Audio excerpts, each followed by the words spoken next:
What is up, everybody? Welcome back to another episode of What's the Word, your home for all things sports. I'm your host, Sam Casillas, and before we dive into today's episode, make sure to drop a like, make sure to drop a sub if you're new, guys. Put somebody on What's the Word, make somebody's day a whole lot better by putting some What's the Word in their life. But without further ado, let's get right into it, guys. The two best words in sports. Game 7. It all comes down to this, the biggest game of the year. And let me just say, it is only right that this series went to 7. So y'all better get that popcorn ready, get those snacks ready, because this is going to be an absolute movie, absolute cinema, guys. And with that being said, before we get much further into today's episode, I just want to say, I'm standing on business. I'm doubling down. I'm putting all my chips on the table. And I'm riding with my boys, man. Give me the Indiana Pacers for the win, guys.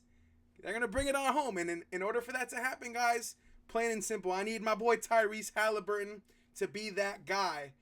And plain and simple, guys, they need to seal the deal, and they need Tyrese to be that guy. No more waiting, no more deferring. This is the biggest game of his young career. This is a legacy game for my boy Tyrese. He's got to rise to the moment. He's got to get his, and let's keep it a buck, guys. Let's be real. It has been a rough series for my boy Tyrese. No sugarcoating it at all.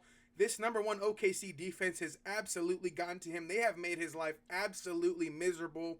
They've switched everything. They've crowded him off the pick and roll. They've blitzed him. They've forced him into some tough shots and some early give-ups. Guys, they're absolutely in his head, and it's showing on the stat sheet 100%. He is averaging just 14 points and 6 assists in these finals, far below his season and playoff norms. So this number one defense is absolutely getting to him. And also, let's not forget to mention, guys, we saw him, that calf is absolutely banged up. Something not right. We don't know how bad that calf strain is, but, that has clearly slowed him down a little bit. He is not looking like the same Tyrese we saw early on in the series. You can see, he's kind of struggled a little bit to explode off the dribble and blow past guys. But, I don't think it's bugging him too much, because he did have a great Game 6 performance. He was still able to get out there and put up 15 plus. But, guys, I think that blowout win was really a blessing in disguise. And really, before I get into that, I just want to give a big shout out to Rick Carlisle and Tyrese Haliburton too, because the way those two have handled the injury, it has been so great. Tyrese Haliburton has gone about it so professionally. He said, hey, I'm playing this no matter what, before he even knew how bad it was. So shout out to him. He knew he wanted to play no matter what. He said, you're not taking me out of this. It's the finals, man. Like, I've been dreaming for this since I was a kid. So he said, hey, I'm playing. But he says, hey, Rick, if I'm not good to go, if I'm hurting the team, you better take me out. So Tyrese knew. He said the stakes are too high to let him weigh down the team. So you got to give props to Tyrese. As much of a competitor as he is, as much as he wants to be out there when his team wins it all, he understands that if he can't go, that he can't go, that he's got to get somebody else in. But, I'm thinking, that blowout win was really, really, really a blessing in disguise, because Tyrese, he only logged 23 minutes in that win. And, that's been the lowest so far in these finals. So I think, like I said, he looked sharp in that run, so I think they were still able to evaluate him and evaluate, how that calf felt for him. But, guys, that was the lowest minutes he's played throughout the finals, only 23 minutes. So I think this rest is exactly what he's going to need to be able to take his game to that next level and elevate. Because, guys, Game 7, there is no tomorrow. This is where, the stakes, they get raised to a whole other level, guys. And this is the type of moment that stars are built for. And, if you're Tyrese Haliburton, you're a young cat, but like I said, guys, this is a legacy game. This is an absolute legacy game. And if you're Haliburton, and if you want to take that next step from, all-star to a franchise superstar, then this is absolutely the time to prove it. And, the Pacers, they're going to need him to be aggressive. Guys, if you're Tyrese, you can't just cut the cake and serve it. You got to eat it too. You got to get yours. If you're Tyrese, you got to be hungry. You got to get aggressive and find your own shot. You got to get downhill. You got to put pressure on OKC's bigs. You got to space the floor out. And, it's all going to start with Tyrese Haliburton and, hitting those deep threes, hitting those good shots, and quieting that OKC crowd. Because, guys, it's going to be live. It's going to be buzzing. It's going to be juking in there over there in Oklahoma City, guys. And Tyrese, he has got to show up in this legacy game, and he's got to do his thing and allow his teammates to eat too. But I'm really, really, really hoping that extra rest and, that extra sense of urgency and the weight of the moment brings the best out of Tyrese. And I'm really hoping that, that can help him dig deep, and that can help him push his team across the finish line and, drag him across with him. Because, guys, let's keep it a buck. If Tyrese Haliburton comes out and gives them 20 plus, along with the bench production and with the supporting cast production that they've been getting, there is no doubt in my mind that Indiana is going to walk out of there with some hardware, with the championship trophy, guys. So I think, they got to get Tyrese Haliburton. He's got to really dig deep and cement his legacy here in his young career, because this is a huge, huge stepping stone for him. But he's got to get it done. And guys, like I said, while it's been tough for my boy Haliburton, this supporting cast is absolutely going to have to hold it down for one more game. I promise. It's almost over, but one more game. But holy, this bench production, guys, they have been great all playoffs. And like I said, they just got to hold it down for one more game. But we got to give them their flowers.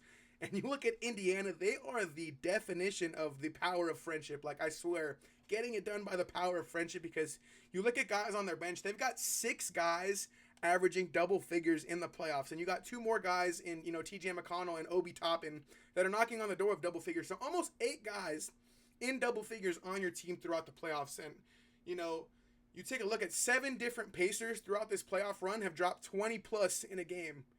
And, each one of those 7 have done it more than once. They've done it at least twice. So, guys, that is insane depth from an all-around team. And like I said, that is absolutely what makes Indiana so hard to guard, because you never know where the buckets are going to come from. It can be Tyrese. It can be Pascal. It can be Nembhard. But, guys, they can, move the ball. They can move without the ball. They can drive and kick. They can cut. They can transition well. And this is an offense that will absolutely wear you down, because they don't just score the basketball one way. They score the basketball so many ways, and it puts so much pressure on those opposing defenses. And that allows Indiana to just take over, because they're playing their game and they're moving at their pace. So, guys, that is exactly what makes Indy, a team that wears you out. And, guys, I don't think that bench production is going to change in Game 7. And let me just place my prop right now, guys. I think at least 7 Pacers are going to hit double figures in this one, because I think it's going to really be a team effort. Like I said, y'all, the power of friendship, man. Indiana's got this one in the bag, and I think they're going to get a lot of production from guys. Like I said, I think 7 of their players are going to be in double figures. And, you know what you're going to get from the usual starters in Tyrese, Nembhard, Nesmith, Siakam, and, Miles Turner. They're going to give you theirs. But I think, really what we got to look to, that big 3 on the bench, Obi Toppin, TJ McConnell, and Mathurin. I think they're going to show up. 2 out of those 3 guys, if not all 3, are going to show up off the bench and, give some juice, log some great minutes for the Pacers off the bench. But, that's exactly how you win Game 7 on the road is, you get your superstar playing well, you get your bench involved. But, guys, let's be real.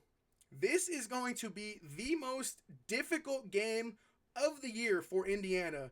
Like, just straight up, no sugarcoating, no ifs, ands, or buts. Like, this is going to be the toughest game. And let me tell you why. The big adjustments why I think we're going to see from OKC from Game 6 to Game 7. Number 1, straight up, we expect the 3-point shooting from Oklahoma City to be way, way, way better than it was in Game 6. And you look at the numbers, guys. Oklahoma City, on their home court, they are shooting 39% from beyond the arc compared to just 30% when they're on the road. So, guys, that is something that is very, very, very important to keep an eye on in Game 6 in Game 7, because this is a game where every bucket matters, every possession matters, and that's dangerous when you have people like Isaiah Joe, when you got players like J-Dub and even Chet that can stretch the floor and they can knock down these shots, guys. So I'm expecting them to come out swinging. They're going to come out shooting on their home court, because they know they're going to have the fans backing them. So if they can space the floor, if they can set the tone early, I think it's going to be really, really difficult for Indiana to get back in it on the road. But really, aside from the 3-point shooting, I expect them, number 2, tighten up on the offensive end. Too many turnovers, 21 for Oklahoma City in Game 6. And guys, that is exactly why they got blown out. But that is completely uncharacteristic from this OKC team. You take a look at OKC, this is a team who, it's usually the other way around. The stat sheet is so lopsided. This is a team who prides themselves in not turning the ball over and for making other teams pay off of turning the ball over. So this is something, like, kind of a little taste of your own medicine right there. But Oklahoma City, they absolutely need to tighten up on that offensive end. Like I said, 21 possessions. I don't care who you're playing out there. It's tough to beat a team with 21 possessions. You guys could be playing, Little Sisters of the Poor, or like YMCA youth basketball. If you turn the ball over 21 times, guys, like, it's rough for you to win a basketball game, let alone in the NBA Finals. So, like, I expect them to tighten it up there. And, they're really going to make that a point of emphasis because, like I said, it's game 7. There is no tomorrow. Every single possession matters, and you can't be giving away free possessions to Indy and let them go out and run and let them dictate the pace. So I expect OKC to tighten it up there. And, not to mention, guys, last but not least, OKC's home offense is just absolutely different, guys.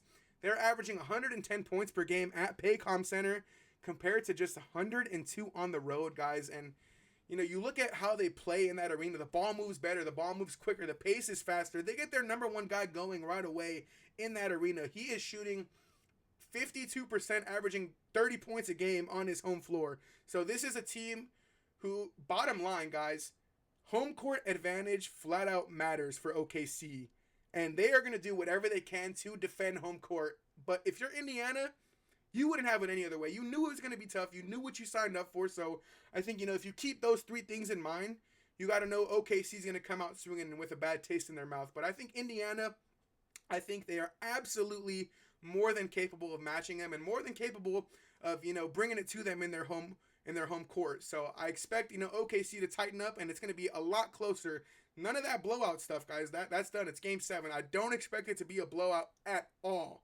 But, bottom line, like I said, is home court advantage is something that Oklahoma City absolutely takes advantage of. And I think if Indiana can go in there and if they can dictate the pace, play their game, and jump on them early, then, you take the crowd completely out of the game. You kind of deflate that arena, and, you're back playing on a neutral ground.